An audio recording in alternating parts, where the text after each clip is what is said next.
Si ce n'est pas déjà fait, prenez un instant pour vous abonner à notre page et n'oubliez pas de cliquer aimer avant la fin de l'enseignement.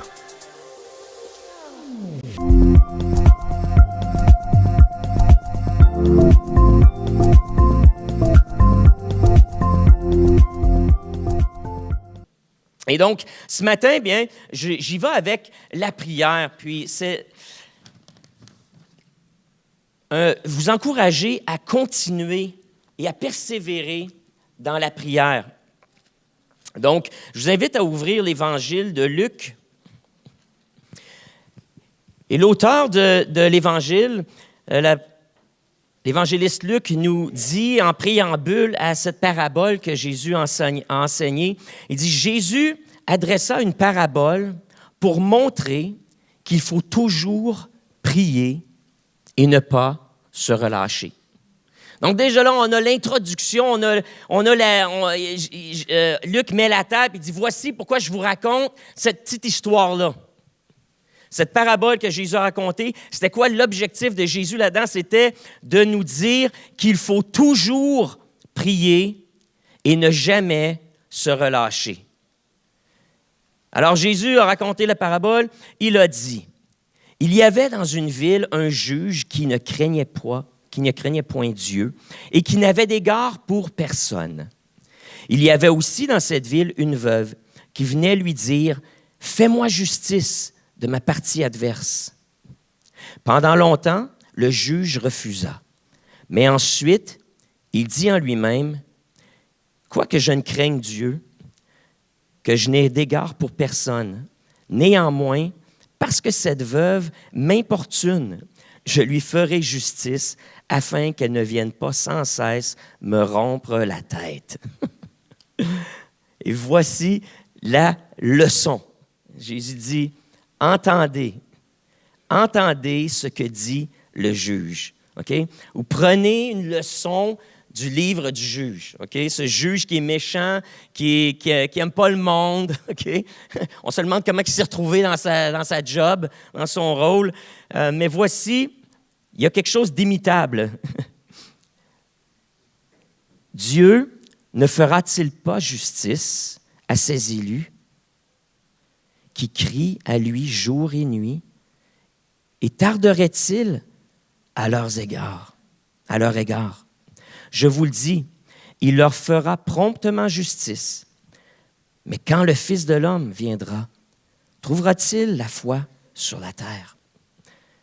Donc Jésus dit, regarde, dans la communauté, il y a ce juge-là, il se fout de tout le monde, lui, c'est vraiment, il fait sa job pour le salaire, c'est pas vraiment par compassion ou par égard là, pour la population, voulant faire du bien, vouloir faire une bonne contribution sociale. Il s'est retrouvé en poste, mais une vieille dame, une veuve, se rendait chaque jour pour importuner le juge. En fait, c'est son interprétation au juge, cette veuve m'importune. Elle allait pour avoir justice. Elle se rendait chaque jour, demandait « Fais-moi justice ». On ne sait pas c'est quoi la situation, c'était quoi la cause, on n'a aucune idée. Jésus ne prend pas le temps de parler de ça parce que ce n'est pas ça l'objet de la leçon. L'objet, c'est que cette dame-là avait cette conviction que si elle allait demander, même si elle se faisait refuser la première fois, la deuxième, la troisième fois, elle retournait, elle persistait dans ses requêtes envers le juge qui avait le pouvoir, nous dit-on, de lui faire justice, de répondre à sa requête, d'exaucer sa requête, de répondre à son besoin. Alors, elle a persisté, et en bout de ligne, ce juge qui n'a d'égard pour personne dit « Ah, elle me tape assez ses nerfs que je vais lui donner ce qu'elle veut juste pour avoir la paix. » Et c'est ce qu'il a fait, juste pour s'en débarrasser, et il lui a donné ce qu'elle voulait. Et puis là, Jésus dit, si le juge méchant, à force de recevoir des pétitions comme ça, par cette dame-là, lui a donné ce qu'elle voulait, à combien plus forte raison Dieu, qui lui est bon, lui aime et prend plaisir à répondre aux besoins. Lui qui a compassion, lui qui est rempli d'amour, à combien plus forte raison se laissera-t-il toucher par nos requêtes, par nos prières et répondra-t-il favorablement? Et ne vous fera-t-il point, nous fera-t-il justice? Répondra-t-il à nos prières?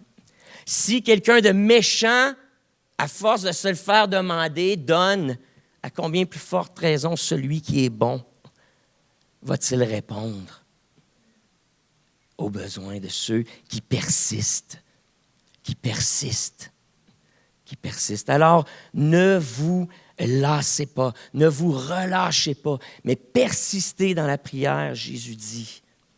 Persistez.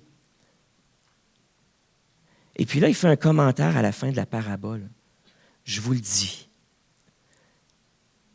Quand le Fils de l'homme reviendra, trouvera-t-il la foi sur la terre? Pour ceux qui ne savent pas, le Fils de l'homme, c'est un surnom que Jésus s'était approprié de l'Ancien Testament. Donc, c'est un surnom qu'on avait donné au Messie, ou que l'Ancien Testament, dans le livre de Daniel, donnait au Messie, le Fils de l'homme. C'est-à-dire qu'il serait pleinement Dieu, mais il serait pleinement homme aussi. Alors, Jésus se l'approprie, ce titre-là, qui était un surnom du Messie. Et puis, il dit, quand le Messie va revenir sur la terre, en parlant de son retour futur, trouvera-t-il la foi? Et puis, il fait cette corrélation-là entre notre persistance dans la prière, ou même, je sais pas, notre capacité de prier, notre volonté de prier, et la foi. Il est en train de dire, ceux qui ont la foi, les gens de foi, c'est des gens qui prient. Et plus les gens prient, plus ils ont la foi. Il y a cette corrélation directe-là entre la foi et la prière. C'est la preuve, la prière et notre capacité de prier, nos habitudes de prière sont la preuve de notre foi. On peut dire qu'on a la foi tant qu'on veut, ou on peut dire qu'on est croyant, mais le signe que nous le sommes vraiment, pas juste en parole, c'est que c'est notre capacité de prier et de communier avec Dieu, de faire appel à Dieu, de parler avec lui. C'est la preuve de notre foi selon Jésus. Et puis, voyant l'état de la foi autour de lui, lui qui connaissait les cœurs des gens, disait, quand je vais revenir, est-ce que je vais trouver la foi sur la terre? Parce que déjà, il connaissait le cœur humain et comment on peut se décourager facilement, ou comment on peut se laisser distraire par toutes sortes de choses au point où on donne beaucoup de temps à toutes sortes d'activités,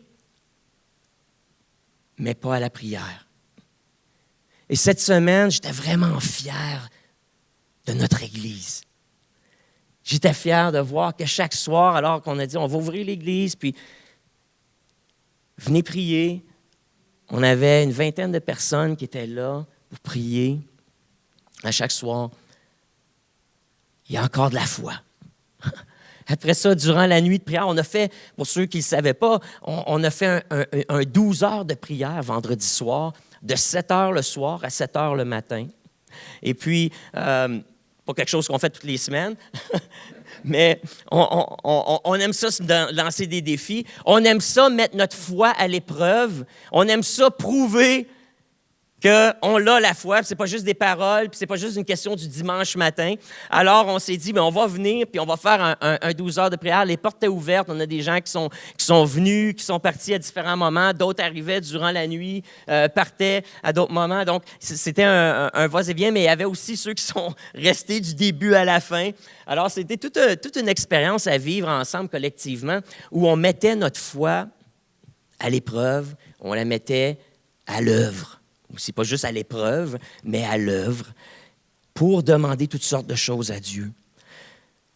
Et je veux vous encourager ce matin. Pourquoi est-ce qu'on prie? Pourquoi prier? La première raison, je pense, c'est que la prière invite la présence de Dieu. Du moins, c'est comme ça qu'on le perçoit, parce qu'on s'entend que Dieu est partout. Dieu n'a pas besoin d'invitation pour être quelque part. Il remplit l'univers. Sa présence remplit l'univers tout entier. Mais il y a quelque chose lorsqu'on se met à genoux, qu'on s'assoit, ou du moins qu'on tourne nos pensées vers Dieu et qu'on fait appel à lui, qu'on engage la conversation avec lui, le dialogue avec lui, c'est que soudainement, sa présence se manifeste. On entre en contact avec lui. En fait, c'est plus nous qui entrons dans sa présence que lui qui entre dans la nôtre, puisque sa présence est partout. Donc, mais on pourrait dire qu'on invite cette conversation-là et on invite la relation. Pourquoi on prie? Pourquoi qu'on invite Dieu à venir nous rencontrer? Pourquoi on engage le dialogue avec lui? Il y a quelque chose aussi qui nous recentre sur l'essentiel.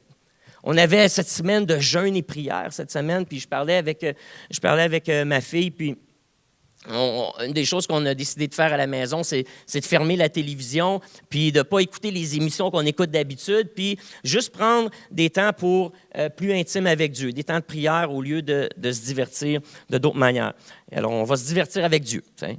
Et puis, on parlait de ça ce matin, comment est-ce que soudainement, les choses deviennent plus claires. Quand on prend le temps de prier, des questions qu'on avait, des préoccupations qu'on avait, qui soudainement ne sont plus des préoccupations. Ça nous ramène à l'essentiel.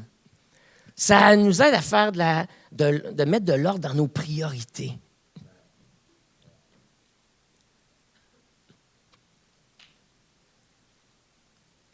Certainement, la prière nourrit aussi cette relation-là avec Dieu. Les êtres humains, on est comme ça. On peut connaître des gens, mais ces relations-là, on doit les nourrir, on doit y investir, on doit s'appeler de temps en temps, s'envoyer des petits courriels, sortir ensemble, faire des activités quelconques. On doit nourrir la relation avec les gens qu'on connaît. Puis c'est la même chose avec Dieu. Cette relation-là, elle se nourrit. Elle se nourrit. Et elle se nourrit par la prière, le contact avec lui, le dialogue avec lui. La prière répond à des questions qu'on a. En fait, c'est Dieu qui répond à travers la prière, on s'entend. Mais lorsqu'on a ces questions-là, on prie, on a des réponses. Il y a des énigmes qui sont élucidées dans la prière. Des rêves qui peuvent être interprétés. La prière répond à des questions, nourrit notre relation avec Dieu, nous recentre. Elle nous dirige aussi dans nos décisions. Elle nous aide à trouver direction, orientation. Elle ouvre nos oreilles, nos yeux à ce que Dieu veut nous dire. La prière nous fortifie face à l'épreuve. Elle nous fortifie face aux tentations qui sont autour de nous. C'est Jésus qui disait, « L'esprit est bien disposé, mais la chair, cette enveloppe humaine-là qu'on a, elle est faible. » Alors, comment est-ce qu'on se fortifie et qu'on réussit à surmonter les choses de la vie, les tentations, les temps difficiles, les épreuves qui tentent de nous décourager? Jésus dit, la clé, c'est dans la prière. Veillez et priez. Veillez et priez. Restez allumés et connectez-vous à Dieu par la prière. Dans la prière, on accorde notre volonté avec celle de Dieu. On a ce qu'on veut, puis Dieu, lui aussi a des désirs, lui aussi a des volontés, lui aussi a des idées, des projets, lui aussi a des ambitions pour nous, pour la terre. Il y a des choses qu'il veut accomplir. Et les prières qui sont les plus facilement exaucées, c'est ceux qui sont en accord, qui s'alignent avec les priorités de Dieu. Alors, vous priez, vous demandez « Comment ça se fait? Je n'ai pas ma requête de prière. » Bien, continue de prier, fais comme la veuve dans l'histoire que Jésus a donnée. Mais en même temps, tu peux poser une question à Dieu. Dieu, y a-t-il quelque chose dans lequel je prie qui n'est pas en accord avec ta volonté? Est-ce que je dois réorienter? Est-ce que je dois prioriser certaines choses? Tu poses la question à Dieu et tu réajustes ta prière.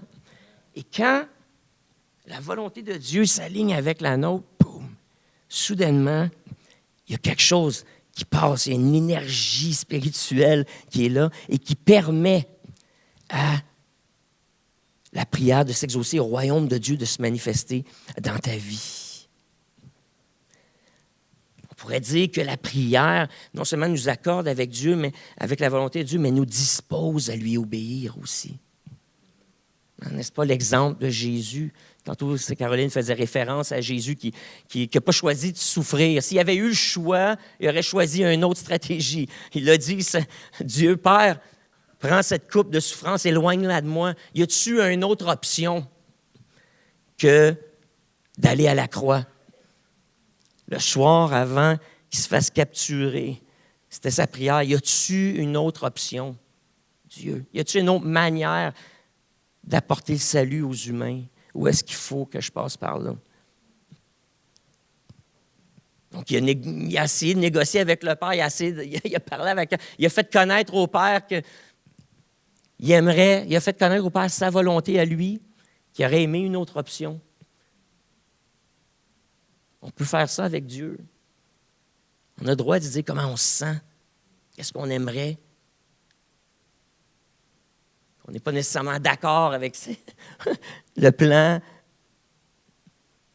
mais il y a quelque chose dans la prière, lorsque notre volonté s'accorde avec celle du Père, c'est que ça nous dispose à l'obéissance. Puis ce qui est arrivé à la fin, après avoir parlé, avoir eu ce dialogue-là avec son Père, Jésus a dit, « Père,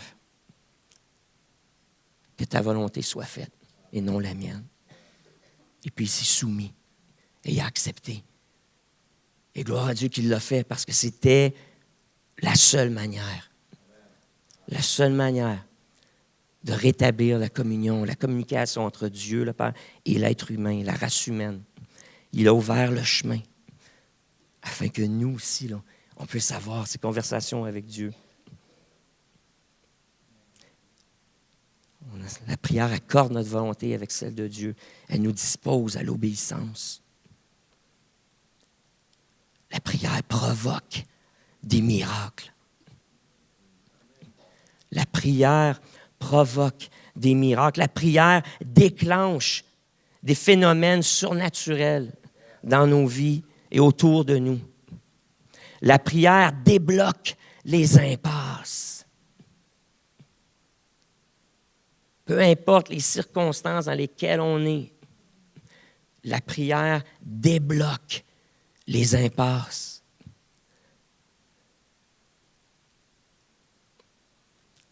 La prière nous permet de déclencher ou de retenir certains phénomènes spirituels ou même terrestres. Ce que la Bible appelle lier, délier. Jésus a dit, ce que vous allez lier dans le ciel sera lié sur la terre. Ce que vous allez délier dans le ciel sera délié sur la terre. Qu'est-ce que ça veut dire, ça? C'est qu'on a une autorité. Et dans la prière, on peut déclarer que des choses se produisent ou on peut empêcher aussi certaines choses de se produire. Dans la prière, on a ce pouvoir-là que Jésus nous délègue de déclarer que du bien se produise et d'empêcher le mal de se produire aussi. De bénir, de maudire. C'est dans la prière qu'on exécute ces choses-là. La prière nous rend partenaires avec Dieu, collaborateurs avec Dieu. Dieu ne fait rien sur la terre sans passer par les êtres humains. C'est la responsabilité qu'il nous a donnée. C'est le droit qu'on a en tant que gouverneur, représentant de son royaume sur la terre, image de Dieu sur la terre, c'est à nous de gouverner sur la terre. Et Dieu passe toujours par les humains pour accomplir sa volonté ici-bas. Alors, c'est dans la prière qu'on devient partenaire avec Dieu. On devient partenaire par l'intercession, en priant et en demandant des choses pour les autres qui, peut-être, eux, ne peuvent pas prier, ne sont pas capables de prier, n'ont pas la capacité, la connaissance, la volonté. On intercède. On se place entre Dieu et les humains et on demande à Dieu, on plaide auprès de Dieu en faveur de quelqu'un d'autre ou pour une cause autre que la nôtre. On intercède et on demande l'intervention de Dieu. Ou encore, on proclame et on déclare ce qu'on veut voir s'accomplir. On a ce pouvoir-là avec Dieu. C'est d'ailleurs comme ça que Jésus nous a dit de prier pour les malades et simplement de s'adresser comme lui à la maladie, s'adresser comme ça au mauvais esprit, de déclarer « Sois guéri, quitte cette personne ». Des déclarations. On déclare ce qu'on veut qu'il se réalise.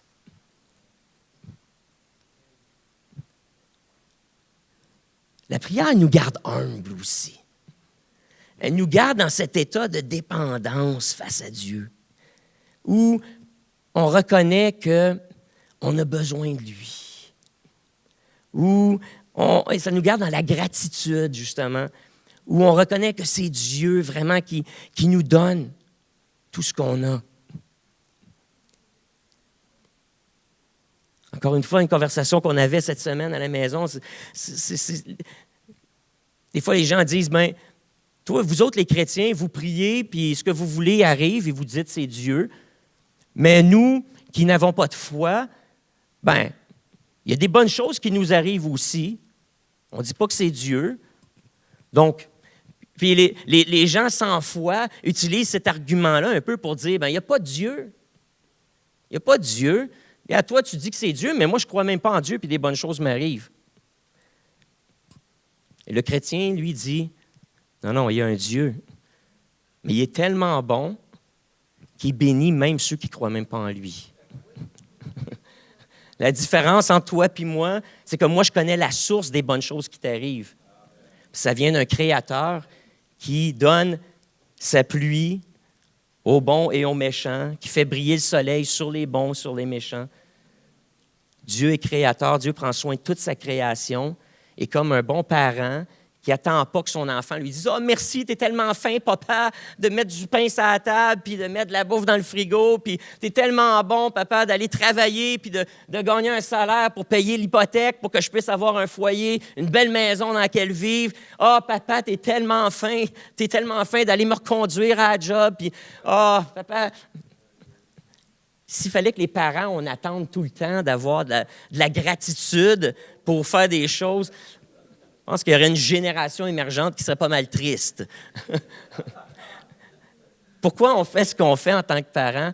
On dit, on les a mis au monde, ces enfants-là, puis on va en prendre soin. Et Dieu fait la même chose avec les bons, les méchants, ceux qui ont la foi, ceux qui n'ont pas la foi en lui. Il dit, je les ai mis au monde, je vais en prendre soin. Et donc, il accorde ses bénédictions à tous. Dans la gratitude, puis dans la foi, ben nous, on reconnaît qui le fait. Puis, Dieu aime ça. Parce qu'il y a des émotions, lui aussi.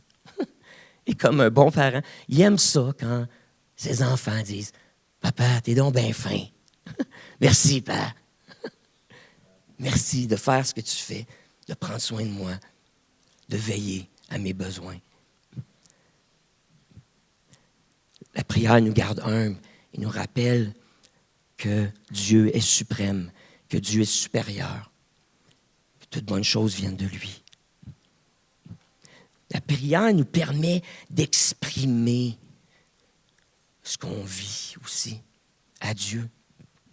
avec celui qui a la capacité d'intervenir, la capacité de changer les circonstances ou de nous faire voir un autre aspect. La prière nous permet de ventiler. En psychologie, on appelle ça ventiler, c'est-à-dire de dire, de mettre des mots sur ce qu'on ressent, sur ce qu'on vit, d'exprimer verbalement nos émotions, les bonnes comme les mauvaises. Puis dans ce processus-là, il y a quelque chose de bienfaiteur qui se passe. Alors qu'on exprime, ça nous permet de faire le tri dans les choses. Alors qu'on verbalise, ça nous permet d'apprendre de gérer des fois les émotions qui sont plus difficiles. Et dans la prière, on trouve la guérison.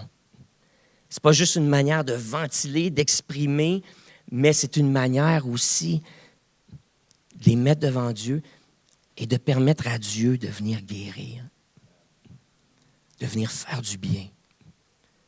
Dans la prière, on dépose ce qui est lourd, ce qui nous fait mal aux pieds de Jésus. On dit, prends ça, c'est trop lourd pour moi. Et il y a cet échange qui se passe avec Dieu. Donc, non seulement dans la prière, on exprime, mais dans la prière, on va chercher la guérison. La prière nous prépare aussi à affronter les choses difficiles de la vie. Comme Jésus, on a mentionné Jésus dans le jardin, avant sa crucifixion, a prié et ça l'a préparé à affronter l'adversité. Mais il avait donné le même conseil à ses disciples dans le jardin. Veillez, priez. C'est dans ce contexte-là qu'il avait dit, l'esprit est bien disposé, mais la chair est faible.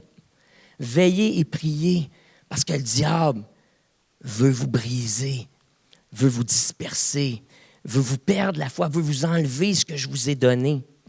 Veillez, priez. Ça nous prépare à affronter l'adversité avec courage. La prière nous exerce au combat, mais au combat spirituel. Oh, combien de fois on perd du temps à se chicaner avec les êtres humains, puis à se battre avec les êtres humains, à blâmer les êtres humains autour de nous pour ce qui se passe. Quand l'apôtre Paul dit, on ne se bat pas contre la chair et le sang, mais contre des forces spirituelles qui sont invisibles et qui se manifestent dans la chair et le sang. De la même manière que Dieu se manifeste à travers toi pour faire du bien et bénir la communauté, il y a des gens qui sont des vaisseaux qui se font utiliser par des forces obscures pour apporter la chicane, la zizanie, le conflit. Mais la Bible nous enseigne à regarder plus loin que l'être humain et de prier, de combattre dans la prière. Parce que ces esprits-là, ces forces-là sont dans le monde spirituel et donc le combat doit se livrer dans le monde spirituel, dans la prière. C'est là que se livre le combat contre ces forces obscures. La prière nous garde sobres, nous garde alertes, elle nous garde vigilants, justement, face à ces réalités-là qui nous entourent. Elle nous garde et de devenir engourdis spirituellement, de devenir distrait ou encore insouciant. Insouciant. Elle nous garde vigilants face à l'action de Dieu et aux opportunités que Dieu place devant nous et dans lesquelles il veut qu'on s'engage. Nous garde vigilants face aux tactiques du diable, justement, qui cherche à voler, détruire, dérober et te voler ta joie, voler ton bonheur, saboter tout ce que Dieu a fait de beau dans ta vie. Il te garde vigilant et te permet de le voir venir avant qu'il attaque. Il te garde vigilant justement face aux menaces et aux risques qui sont autour de toi. Oh, dans la prière, on peut défricher du terrain. On a des rêves, on a des ambitions, on a des choses qu'on veut accomplir, des objectifs de vie, des objectifs de carrière, des objectifs pour notre bonheur. Peu importe les plans, les projets que tu as, dans la prière, tu peux défricher le terrain en vue des choses que tu désires qui s'accomplissent dans ta vie. Tu invites Dieu à préparer les choses d'avance pour faciliter l'accomplissement de ses rêves, de ses ambitions. Tu défriches le terrain. Tu prépares la terre afin que les gestes que tu vas faire puissent porter du fruit pour accomplir ce que Dieu a placé dans ton cœur. La prière nous permet d'actualiser justement nos pensées, de manifester dans le monde temporel des choses, des idées, des fois que Dieu a placées en nous, ou des rêves qu'il nous permet d'imaginer pour sa gloire, des projets qu'on veut accomplir pour lui. Si ça reste dans nos pensées, ils ne s'accompliront jamais. Mais dans la prière, ce qu'on fait, c'est qu'on les actualise, on les verbalise, et ces choses-là qui sont juste des idées, soudainement, commencent à prendre forme, premièrement, quand on les dit, quand on les partage avec Dieu. C'est la première étape pour la réalisation d'un rêve, d'un projet, d'un plan. C'est de passer de l'idée et de le manifester. Et les croyants, on le manifeste par la prière. On en parle avec Dieu. Ensuite, on le fait des fois dans des temps collectifs. On exprime ce qu'on aimerait voir, la réalité qu'on aimerait voir se réaliser. On l'exprime collectivement. Et puis là, il y a quelque chose de puissant qui se passe collectivement. C'est que soudainement, d'autres disent « Oui, c'est une bonne idée. » Ils disent « Amen », qui veut dire « Ce que tu viens de dire, là, oui, je veux que ça se réalise pour toi. Je joins ma foi à la tienne. Oui, amen. Ainsi soit-il. Que ça arrive là, comme tu viens de le dire. » Et cette dernière chose sur laquelle je vais attirer votre attention, c'est ça, c'est que dans la prière et la prière collective, non seulement on est unis à Dieu, mais on est unis les uns aux autres. Et pour moi, c'est peut-être ce que je retire le plus de cette semaine, de cette expérience de prière, là, tous les jours, tous les soirs, ensuite ce 12 heures de prière, puis ensuite me retrouver encore ici dimanche matin en train de prier en musique et avec vous de toutes sortes de manières. C'est cette unité qui se crée autour de la prière. Lorsque des gens s'unissent pour une cause commune ou un projet commun, ils s'unissent, où on partage justement dans la prière nos rêves, nos désirs, nos ambitions, ce qu'on aimerait voir se réaliser, on le verbalise et que d'autres disent « Wow! Hey, c'est une bonne idée, ça, c'est beau ce que tu viens de dire. Oui, je le veux. » Et là, on unit nos cœurs autour de la même raison, la même cause. Ça crée un sentiment d'appartenance, une unité, une complicité. La prière. La prière. Ne pas se lasser de prier à cause de toutes ces choses-là, et j'en passe. Mais la prière, de communier avec Dieu et de prier ensemble. Et ce matin, ce que je veux faire, c'est de nous permettre de prier les uns avec les autres, les uns pour les autres. Là qu'on comprend un petit peu plus, où pour certains d'entre nous, certaines de ces idées-là, c'est la première fois que vous pensez à ça. Vous saviez, prier, c'est parler à Dieu. Bon. Mais pourquoi? Vous n'aviez peut-être pas pensé plus que ça. Mais voilà des raisons pourquoi nous, ici à l'Église, le Carrefour, on prie. Et ce matin, je veux prendre le temps. Je veux qu'on prenne le temps pour prier. Plusieurs sont venus cette semaine et on a prié ensemble. Il y a des gens qui ont dit, pendant qu'on priait ensemble, ils ont expérimenté Dieu qui leur confirmait un plan de carrière, qui était là, qui était à l'Église et qui se posait des questions face à le cours dans lequel ils devaient s'inscrire et si c'était la bonne chose. Puis ils ont reçu cette confirmation-là. Dieu a dit, oui, je veux bénir ce projet-là. Vas-y, inscris-toi dans tel cours. Puis ils sont sortis d'ici avec cette conviction que le projet qu'ils avaient était béni de Dieu. Ce qui leur donne cette audace maintenant de mettre l'argent, puis de s'inscrire, puis de faire les efforts qui vont aller avec, parce que Dieu est là-dedans. Il y a quelqu'un qui était ici, puis qui avait de la misère à monter les marches sans que la patate y saute. Il venait tout en transpiration, essoufflé. Denis qui lève la main. Son docteur avait dit, le cœur marche à 23 %, c'est ça? Ouais. La batterie est rendue à 35 % puis le cœur, lui, à 28 %. Tu as manché comme ça avec un pacemaker, puis tout ça, puis les affaires ne marchent plus bien. Puis pendant que tu étais là, à un moment donné, le Seigneur a agi, tu es tombé par terre, la puissance de Dieu est venue sur toi, puis tu as ressenti une guérison, puis un regain. Puis tu es allé monter les marches en bas, puis tu es monté les marches ici, puis le cœur ne te débattait même pas.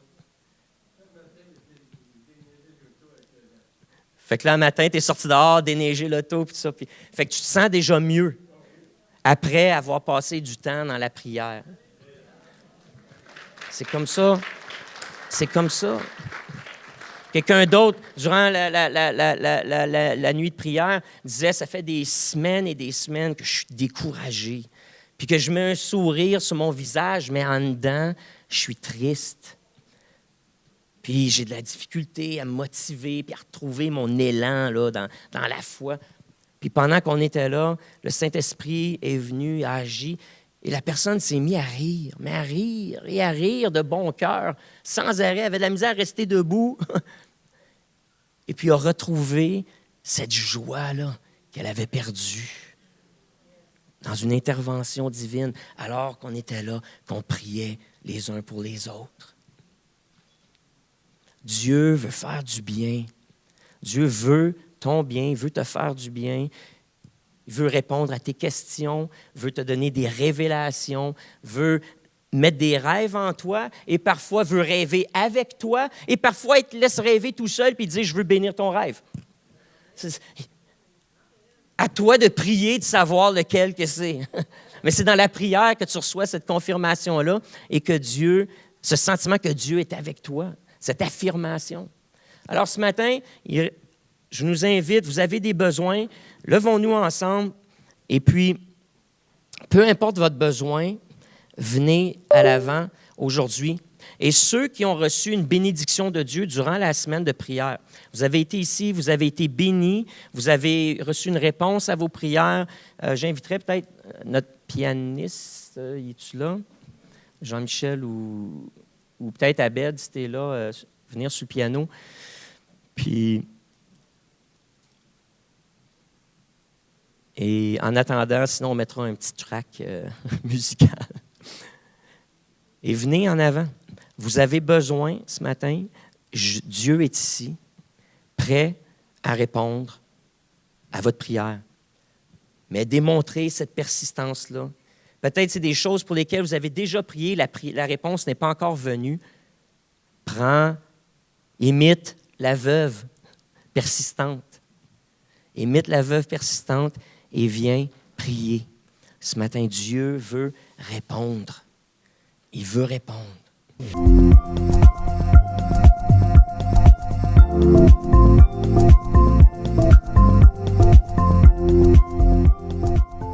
Si ce n'est pas déjà fait, prenez un instant pour vous abonner à notre page et n'oubliez pas de cliquer « Aimer » avant la fin de l'enseignement. Si vous avez besoin de prière ou d'accompagnement spirituel, n'hésitez pas à communiquer avec nous à l'adresse courriel suivante: sos@lecarrefour.org.